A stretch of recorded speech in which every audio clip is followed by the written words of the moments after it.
Salve, salve, galera! De volta aqui no canal com um conteúdo diferente. Eu sei que vocês estão ansiosos para saber de Ricardo Goulart, eu também estou, tanto quanto vocês, mas por enquanto não temos novidades, a não ser o último vídeo que eu fiz, eu expliquei lá o que eu consegui apurar hoje, que não foi muita coisa, e como eu disse, quando a gente tiver novidade, obviamente eu vou trazer aqui para vocês em primeira mão, assim que de fato tiver informação. Por enquanto, não tem nada que possa ser acrescentado que de fato seja uma novidade.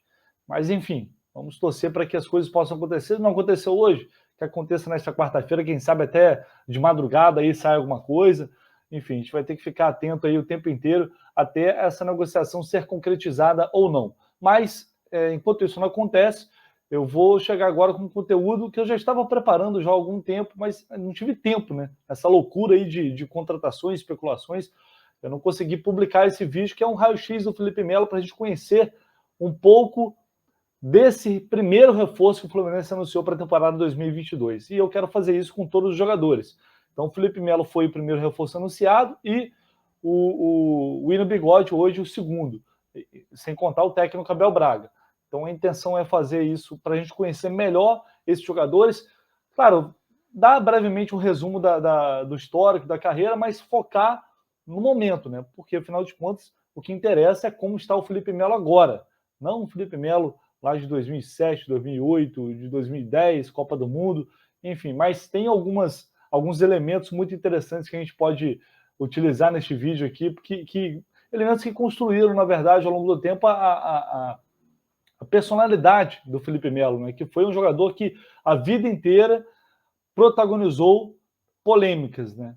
Brigas, discussões, é um cara muito sincero, que fala na cara, muita gente não gosta desse jeito do Felipe Melo, desse tipo de personalidade, outras pessoas exaltam justamente isso, enfim, tem prós e contras, a gente vai poder discutir, e com certeza ainda vamos discutir muito isso ao longo da passagem dele pelo Fluminense, mas é importante também ressaltar que o Felipe Melo não tem apenas esse lado brigão, esse lado polêmico, esse lado porradeiro. É um cara que construiu uma carreira ao longo do tempo muito sólida, que jogou por clubes importantes na Europa, que conquistou muitos títulos, e isso, sem dúvida alguma, também tem que ser ressaltado. E eu acho que ele chega ao Fluminense com esse peso de um reforço que realmente vai fazer diferença. Eu não sei se o que vai pesar mais, se é a questão técnica ou se é a liderança dele, mas é uma contratação de impacto, isso é fato. E por tudo, sem dúvida alguma, por tudo que ele construiu ao longo da carreira dele. Então o Felipe Melo, ele começou lá em 2001 no Flamengo, né, num time que tinha garotos, lá, Júlio César, Juan. Isso foi em 2001, quando ele estava iniciando a carreira e já começou conquistando títulos, a Copa dos Campeões, Campeonato Carioca, ficou um tempo lá, depois foi para o Cruzeiro. E aí ele esteve naquela campanha do Cruzeiro, campeão da Copa do Brasil, campeão brasileiro, 2003, aquele timaço. Depois disso foi emprestado para o Grêmio, porque ele acabou perdendo espaço lá no Cruzeiro, aí foi para o Grêmio e fez parte de uma campanha muito ruim que culminou com o rebaixamento do Grêmio lá em 2004. Coincidentemente, o Grêmio foi rebaixado esse ano. E aí já começa a dar sinais do que viria por aí, né? Do que viria pela frente, do que seria a carreira de Felipe Melo. Ele sai de lá para um caso de indisciplina. Foi naquela época que ele conheceu o Cuca, e inclusive ele mais tarde acabou reencontrando no Palmeiras, ele teve problemas com o Cuca no Palmeiras também, mas ali ele já é dispensado por indisciplina, então já podia imaginar o que seria a carreira do Felipe Melo. Enfim, na sequência, depois disso ele acabou indo parar na Espanha, aí jogou por clubes menores, lá na Espanha, Mallorca, depois o Racing Santander e o Almeria. E mesmo jogando em clubes menores, ele conseguiu se destacar, né? Conseguiu mostrar futebol a ponto de despertar o interesse da Fiorentina, que em 2008 pagou 13 milhões de euros para contratá-lo. E ele foi, de fato, foi aí que ele conseguiu se mostrar mais para os principais clubes da Europa, para o futebol mundial, como um grande jogador que viria a ser. Foi uma das referências do time na época do Cesare Prandelli, que era o treinador, mas, de novo, né, logo no início da passagem dele pela Fiorentina, já chegou sendo expulso, levou 3 cartões vermelhos em 38 jogos. Não tem jeito. Ele por mais que o Felipe Melo não goste, né, ele criou também esse rótulo. Não foi por acaso. Né? Ele fez por onde ter o rótulo que acompanhou ele durante toda a carreira, que o perseguiu durante toda a carreira. Mas ele foi bem na Fiorentina, tanto que um ano depois, pouco tempo depois, ele foi para a Juventus, né, que aí seria o maior clube dele até aquele momento. 25 milhões de euros a Juventus pagou na época. Mas foi uma temporada muito ruim da Juve, como terminou, se não me engano, na 7ª posição naquela oportunidade. Ele estreou com um gol contra a Roma, fora de casa, um jogo lá em Roma, 3-1, que, aliás, foi um dos poucos momentos em que ele e o time conseguiu se destacar naquela época, e saiu da Juventus com polêmicas com a torcida, atritos com a torcida, com a imprensa, acabou saindo da Juve e indo para o Galatasaray na Turquia. E lá no Galatasaray, sim, ele acabou virando ídolo, né? Virando um jogador extremamente querido pela torcida do Galatasaray, conquistou muita coisa lá. Ele foi por empréstimo primeiro, né, custou 1,5 milhão de euros na primeira temporada, depois o Galatasaray ainda pagou mais 1,7 milhão de euros para renovar o empréstimo, e aí em 2012 foi contratar em definitivo por 6,5 milhões de euros. Então, nas 4 temporadas que ele esteve lá, foram 3 campeonatos nacionais que ele conquistou, mas também teve muita confusão, histórias inusitadas, loucas. Tanto que em 2012 ele virou goleiro, pegou um pênalti, foi num jogo contra o Elizespor, garantindo uma vitória de 1-0. Vamos assistir esse lance que é, sem dúvida alguma, muito inusitado do Felipe Melo, pegando pênalti. Vamos ver.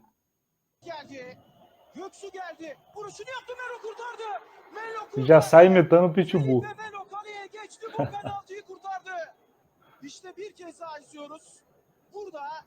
Foi quase lá na linha da pequena área, praticamente. Hoje eu não teria a menor chance desse pênalti não voltar com o VAR.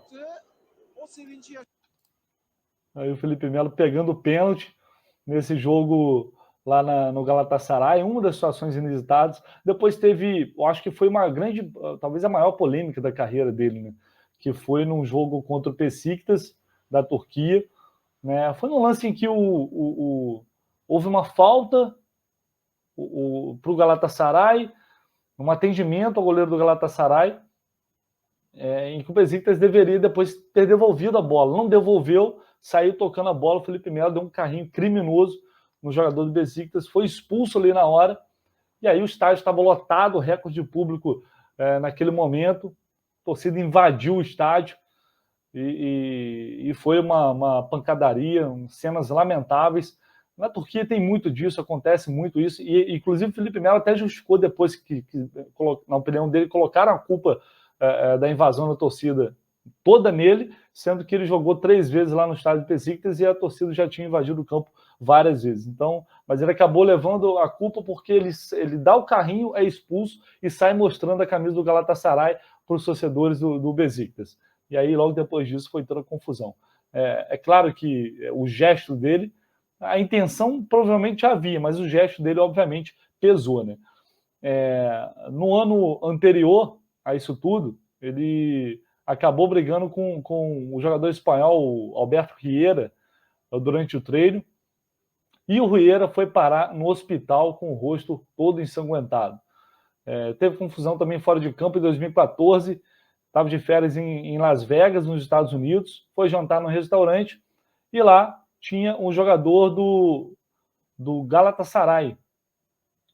Não, do Galatasaray não, o Fenerbahçe, o Berdal, que estava lá. E aí mandou um bilhetinho para a mesa do Felipe Melo, né, escrito Galatasaray não, droga, Fenerbahçe campeão.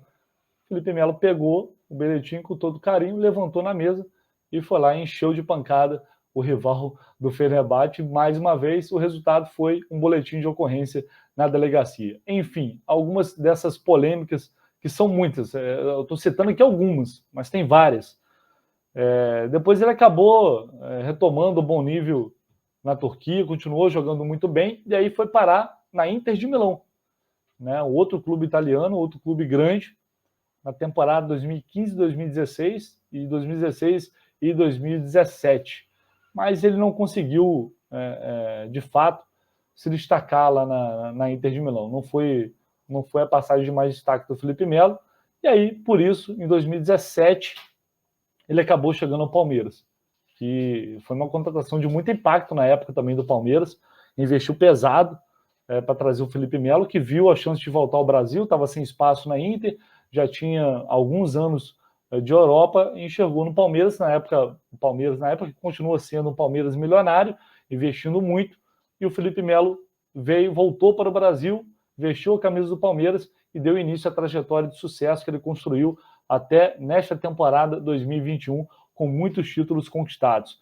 E tem um vídeo também que é muito marcante do Felipe Melo, que é ele falando que se tivesse dar tapa na cara do Uruguai, ele daria tapa na cara do Uruguai. E, de fato, aconteceu.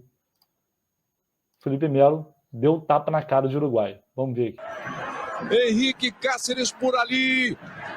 Estão pedindo segurança em campo. Zé Roberto no gramado também. Muita gente dentro do campo. Vão para cima do Felipe Melo. Eles vão para cima do Felipe Melo. Olha o pancadão. Vão para cima do Felipe. Felipe Melo sai de campo. Zé Roberto tentando proteger. Roger Guedes por ali. Encurralaram Felipe Melo. Policiamento em campo. A proteção. Jogadores do Peñarol foram com tudo para cima do Felipe Melo.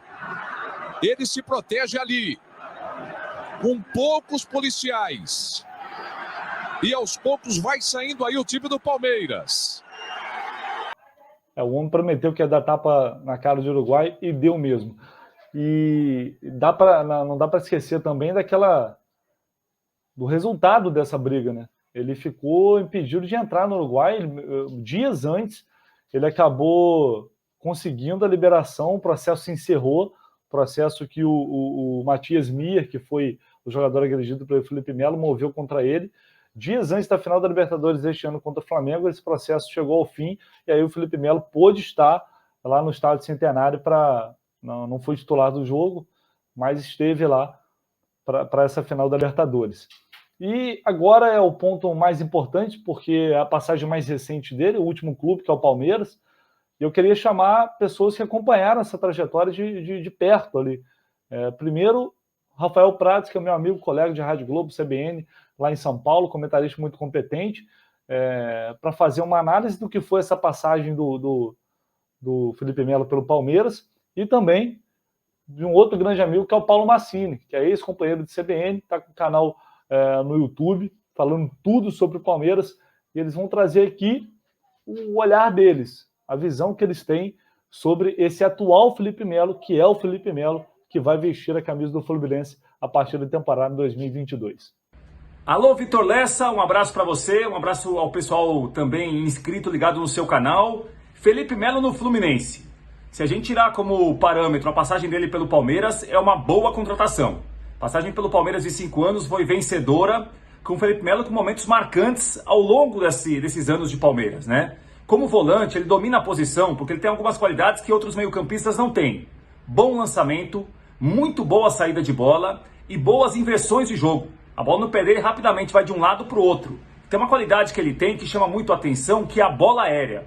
Ele vai muito bem na bola pelo alto, tanto defensivamente quanto ofensivamente. Ele tem força, tem boa impulsão e ele entende a temperatura do jogo. Ele sabe como abordar a arbitragem, ele muitas vezes sabe a hora de parar o jogo, fazer uma falta, tentar intimidar ou pressionar um garoto mais jovem que ele possa marcar, por exemplo. Então no Fluminense, se ele não chegar para tirar espaço, sim para acrescentar aos mais jovens da posição, por exemplo, é uma boa contratação.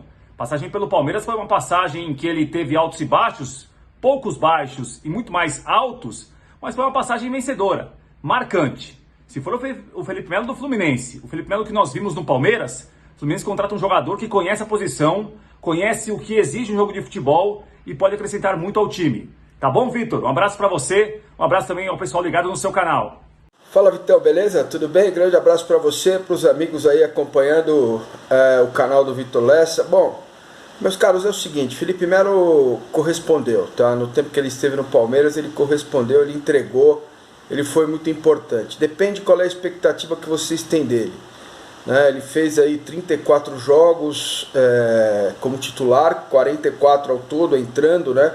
Ele foi muito importante, ele entendeu muito o que significava a chegada do Abel, o início de trabalho do Abel, por ser um técnico muito jovem. Ele deu amparo para o treinador, ele foi realmente um líder. E foi, assim, extremamente importante em jogos decisivos. Contra o Atlético Mineiro, contra o São Paulo, na Libertadores, né? E mesmo contra o Flamengo, quando ele já machucado entrou só no finalzinho. Então, se o Fluminense souber trabalhar, souber usar a liderança do Felipe Melo, souber criar essa identificação dele com o elenco, com jogadores, com o treinador, com o próximo treinador, ele poderá ser útil, mas não para jogar 60 jogos, tá? 70, 80, não dá mais para ele. É um cara que tem o domínio do espaço onde ele joga, né? Quer dizer, ele joga ali na cabeça de área, ele pode ser um terceiro zagueiro, ele pode ser o zagueiro, o volante que começa a jogada lá atrás, ele põe a bola onde quer, mas não dá mais para ele ficar fazendo aquela, né, para lá e para cá, correndo atrás de meia ou correndo atrás de centroavante. É preciso criar um modelo para o Felipe Melo jogar e não jogar todos os jogos. Deixa ele fora do Carioca, vai entrando aos poucos, faça uma boa pré-temporada para que quando o Fluminense precisar dele em jogos mais pesados, ele possa estar apto, tá? Principalmente Libertadores e mata-mata, Copa do Brasil, ou até clássicos, os clássicos mais próximos aí, principalmente contra o Flamengo, porque ele tem esse sentimento, essa ideia de como jogar um clássico. Então, se ele for utilizado assim, dessa forma, ainda será útil, eu acredito, ao Fluminense. Fez uma temporada muito boa no Palmeiras, não em número de jogos, mas em qualidade, e o período todo que ele esteve no Palmeiras não dá nem para discutir, porque ele foi super campeão. Beleza? Um abraço para todos aí, até mais! Então esse é o Felipe Melo, pelo Palmeiras conquistou o Brasileiro em 2018, 2 Libertadores, uma Copa do Brasil e o Campeonato Paulista de 2020. Já falei algumas vezes sobre essa contratação. Eu não gosto muito do perfil de alguns posicionamentos que o Felipe Melo tem, mas já falei isso também em outros vídeos. Não estou aqui para analisar a pessoa Felipe Melo, até porque eu não o conheço como pessoa, mas o conheço como jogador. E acho que, mesmo com 38 anos, ele pode agregar tecnicamente, acho bem acima da maioria dos jogadores na sua posição, principalmente em relação aos jogadores que o Fluminense tem hoje. E em termos de liderança, é um jogador que é inegável a influência que ele tem dentro do vestiário, a capacidade que ele tem de unir o time, de orientar, de ser um treinador dentro de campo. Um cara que fala, um cara que grita com todo mundo, um cara que defende o clube. E eu acho que o Fluminense precisava também de um jogador desse peso, né? A gente pode discutir valores, os valores são altos. 2 anos de contrato, eu disse lá atrás, eu não era a favor, acho que deveria ter dado 1 ano de contrato, mas para ganhar essa briga o Fluminense teve que oferecer 2, então é um contrato superior a 14 milhões de reais. Se vai ser bom ou não, se vai dar certo ou não, isso é o próprio Felipe Melo que vai ter que dizer para a gente, e o que vai acontecer na temporada do ano que vem. Se ganhar um título, se ganhar uma Copa do Brasil, se ganhar uma Libertadores, se ganhar um título de expressão, vale todo investimento, já valeu a pena. Se não ganhar nada, se for muito mal, então foi um investimento ruim. O futebol a gente tem como prever, adivinhar o que vai acontecer. Eu pelo menos tento analisar com base nas informações que a gente tem. E o que eu posso dizer sobre esse jogador, eu acho que muita gente concorda também, é que é inegavelmente um cara vencedor, um cara que tem um currículo invejável e tem coisas a acrescentar, tanto tecnicamente, quanto dentro, quanto fora de campo, dentro do vestiário. Eu acho que é um jogador que ajuda a elevar o patamar do Fluminense para a temporada 2022. Então, espero que vocês tenham gostado desse conteúdo, conhecendo um pouquinho mais o Felipe Melo e trazendo opiniões de pessoas que acompanham e acompanharam a trajetória dele no Palmeiras durante esses 4 anos de clube em que ele foi muito vitorioso. Galera, deixe seu like aí, se inscreva no canal se você não é inscrito, que é muito importante. E claro, nesta quarta-feira, espero pelo menos voltar com novidades sobre Ricardo Goulart e outras contratações também que vão desembarcar no CT Carlos Castilho em 2022. Tamo junto, um abraço, até a próxima.